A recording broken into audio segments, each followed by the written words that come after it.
I got so much motherfucking design on right now. Break it down, bring it back, make it clap. I got 3 old thoughts, new guap, wear that thing. Bitches on my line, and you know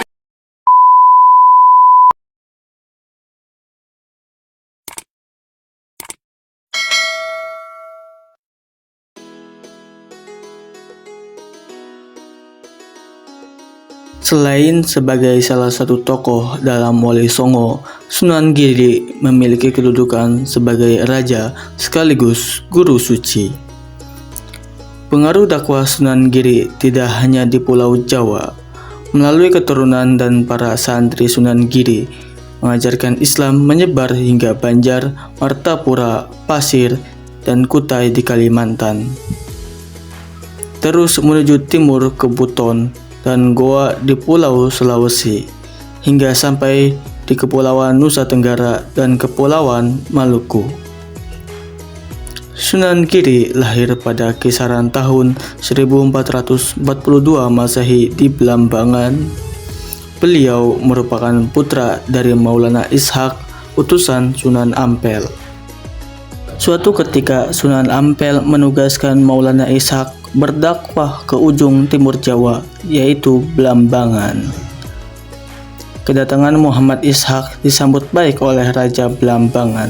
Bahkan Maulana Ishaq kemudian dinikahkan dengan Dewi Skardadu, putri Raja Blambangan. Meskipun demikian, Raja Blambangan dan rakyatnya masih belum bisa menerima Islam. Raja Blambangan yang menolak masuk Islam dan tidak menyukai dakwah Maulana Ishaq kemudian mengusir menantunya tersebut. Maulana Ishaq terpaksa meninggalkan Blambangan dan istrinya yang ketika itu sedang hamil tua. Daerah Paciran, Lamongan menjadi tempat dakwah Maulana Ishaq selanjutnya. Tidak lama kemudian Dewi Skardadu melahirkan bayi laki-laki. Namun, Dewi Skardadu meninggal setelah melahirkan. Saat itu terjadi wabah yang melanda Blambangan. Prabu Menaksembu mengaitkan wabah tersebut dengan kelahiran cucunya. Akhirnya, bayi laki-laki itu dihanyutkan ke laut. Bayi laki-laki yang dihanyutkan tersebut ditemukan oleh awak kapal dari Nyai Pinatih yang sedang berlayar di laut. Karena hanyut bawah arus laut, bayi laki-laki itu diberi nama Joko Samudro. Nyai Pinatih membawa Joko Samudro ke rumahnya di Gresik dan merawatnya hingga besar. Nama Pinate masih berkaitan dengan marga dalam keluarga kesatria Manggis dari Bali. Mereka merupakan keturunan dari Menakoncar, penguasa Lumajang sekaligus keluarga istana Majapahit generasi awal yang memeluk Islam. Ketika usianya sudah mencukupi, Nyai Pinatih mengirim Joko Samudro ke Ampel Denta. Sunan Ampel ternyata mengetahui siapa sebenarnya Joko Samudro.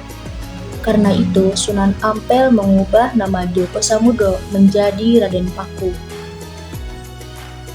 Selama belajar di Ampel Denta, Raden Paku bersahabat dengan Raden Makhdum Ibrahim, putra dari Sunan Ampel.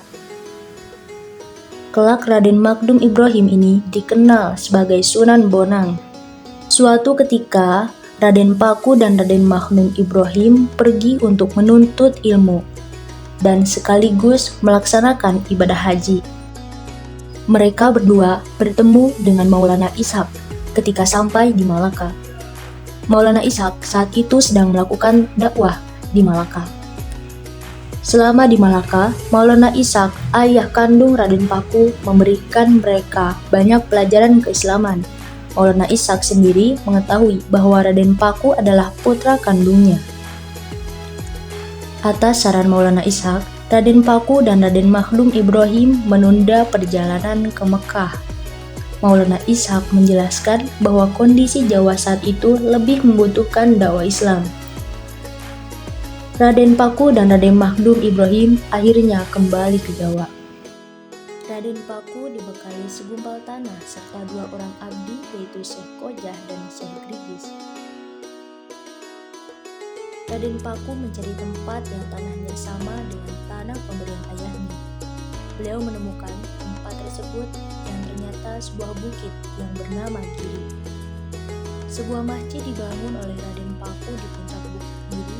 Dari puncak bukit itulah Raden Paku mendirikan pesantren dan melakukan dakwah Islam, dan kelak Raden Paku akan lebih dikenal sebagai Sunan Giri. Pendidikan menjadi prioritas dakwah Raden Paku.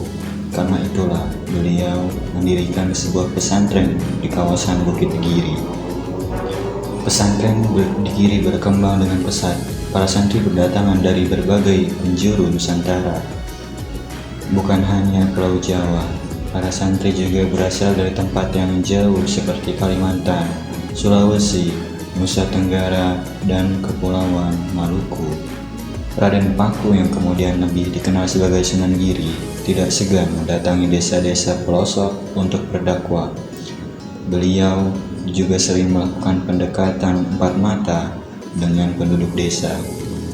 Cara yang ditempuh Sunan Giri ini mulai membuahkan hasil. Setelah keadaan memungkinkan, Sunan Giri mulai berdakwah secara terbuka. Dalam strategi dakwah, Sunan Giri tidak melupakan aspek-aspek kebudayaan. Karena itu, beliau menggunakan beberapa tradisi atau adat yang tidak bertentangan dengan agama dalam berdakwah. Melihat masyarakat Jawa yang menyukai tembang, Sunan Giri pun menulis beberapa tembang seperti Padang Bulan, Jo, Gula Ganti, dan Cublak-Cublak Suwa. Tembang-tembang ini sangat efektif mengambil hati masyarakat pedesaan Jawa. Bahkan tembang-tembang ini masih dikenal hingga sekarang. Selain tembang, Sunan Giri juga membuat beberapa jenis permainan anak-anak. Jelungan, jamuran, dan gendi-gerit pernah sangat populer di kalangan anak-anak desa selama ratusan tahun. Tembang-tembang maupun permainan yang diciptakan Sunan Giri penuh dengan nilai pendidikan rohani, terutama untuk anak-anak. Menekankan pentingnya pengenalan masalah ruhaniyah kepada anak-anak sedini. Mungkin selain permainan, aspek budaya yang digarap Sunan Giri adalah wayang kulit. Sunan Giri berperan besar dalam mereformasi bentuk dan cerita pada wayang kulit agar lebih sesuai dengan dakwah Islam. Sunan Giri juga menciptakan karakter baru dalam pewayangan seperti Kapi Menda, Kapi Seraba, Kapi Anala, Kapi Cembawan, Kapi Winata, atau Uraha Sura merupakan hasil rekaan dari Sunan Giri. Gerakan dakwah ini sangat sukses dan berhasil membentuk komunitas muslim di Gresik, sebagaimana Sunan Ampel membentuk komunitas muslim di Surabaya. Sementara itu, kondisi Majapahit yang semakin rentan mulai terpecah menjadi beberapa kadipaten kecil, bahkan saling berperang satu sama lain. Melihat hal tersebut, Sunan Giri mempertahankan wilayahnya dengan membentuk pemerintahan otonom. Sunan Giri membangun pemerintahan otonom bagaimana layaknya administrasi pada masa tersebut. Dua tipe bangunan utama dibuat, yaitu bangsal yang merupakan tempat raja bekerja dan aparat pemerintahan. Di tempat inilah Sunan Giri bersama pembantunya bekerja untuk kemaslahatan umat dan menerima tamu. Setiap bangsal mempunyai fungsi berbeda. Di Giri terdapat berbagai bangsal, yaitu bangsal Sri Manganti, bangsal Menguntur, bangsal Sasana Sewaka, bangsal Witana, bangsal Panengkilan, dan bangsal Pancaniti. Seperti lazimnya pemerintahan saat itu, Sunan Giri bekerja di bangsal Sri Maganti, terletak di desa Manganti, Kabupaten Gresik. Sedangkan Puri berfungsi sebagai tempat kediaman raja dan fungsi lainnya sebagai tempat raja memimpin agama dan adat. Kisaran 1506 Masehi, Sunan Giri wafat dan dimakamkan pada puncak bukit di Desa Giri, Kecamatan Kabomas, Kabupaten Gresik, Jawa Timur.